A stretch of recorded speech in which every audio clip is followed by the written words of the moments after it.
નમસ્કાર, આપ જોઈ રહ્યા છો નેશન પ્લસ ન્યૂઝ. હું છું આપની સાથે હેતલ ભગત. લાંબા સમયથી વહીવટદારને ભરોસે કાર્યરત છોટાઉદેપુર નગરપાલિકાની ચૂંટણીની મતગણતરી બાદ ખંડિત જનાદેશ મળતા તમામ રાજકીય પક્ષો દોડતા થઈ ગયા છે. જોકે વિચારવા જેવી બાબત એ છે કે સ્થાનિક સ્વરાજ્યની ચૂંટણીમાં સમગ્ર ગુજરાતમાં ભાજપે કોંગ્રેસ સહિત અન્ય પક્ષોના સુપડા સાફ કરી નાખ્યા છે, ત્યારે છોટાઉદેપુરમાં નગરપાલિકા અંકે કરવામાં ભાજપનો પડનો ટૂંકો પડ્યો છે. અત્રે ઉલ્લેખનીય છે કે છોટાઉદેપુર નગરપાલિકામાં ભાજપનું બોર્ડ બને એ માટે જિલ્લા અધ્યક્ષ ઉપેન્દ્ર રાઠવા, સાંસદ જશુ રાઠવા, માજી સાંસદ નારાયણ રાઠવાએ એડી ચોટીનું જોલ લગાવી દીધું હતું. જો કે ભાજપને ઇચ્છિત પરિણામ ન મળતા સોનાની થાળીમાં લોઢાની મેખ જેવી સ્થિતિ સર્જાઈ છે. તળિયાથી લઈને નડિયાદ સુધી ભાજપનું એક ચક્રી શાસન હોવા છતાં ભાજપના સ્થાનિક નેતાઓથી કાચું કપાયું હોવાનું આ પરિણામ બાદ લાગી રહ્યું છે.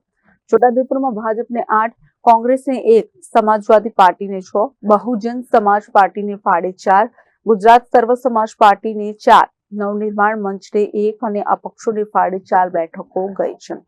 જો કે જે રીતે ભારતીય જનતા પાર્ટી બહુમતથી દૂર રહી છે એ જોતા ભાજપે પોતાનું બોર્ડ બેસાડવા માટે રાત્રિ મિટિંગો શરૂ કરી હોવાનું જાણવા મળ્યું છે. આ વખતે આદિવાસી મહિલા અનામત બેઠક હોવાને લીધે ભાજપના ઉમેદવાર મંજુલા કોડીને પ્રમુખ પદની લોટરી લાગે એવા પૂર્ણ અંસાર છે.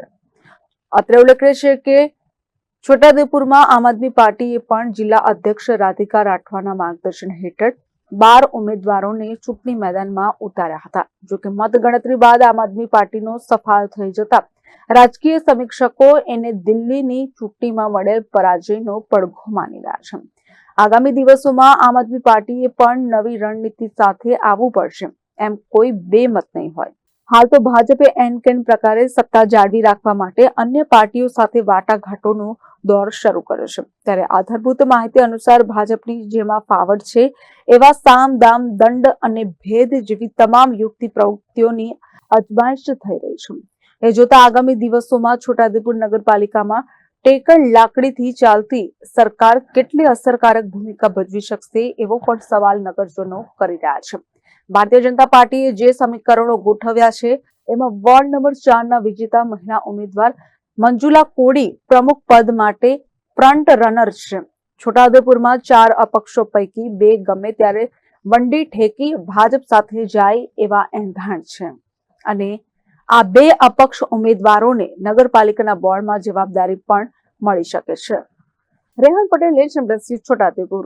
સમાચારોના સતત અપડેટ મેળવવા માટે અમારી નેશન પ્લસ ન્યૂઝની યુટ્યુબ ચેનલને સબસ્ક્રાઇબ કરો, બેલ આઇકન દબાવો અને જોડાયેલા રહો ફેસબુક, ઇન્સ્ટાગ્રામ અને ટ્વિટર પર.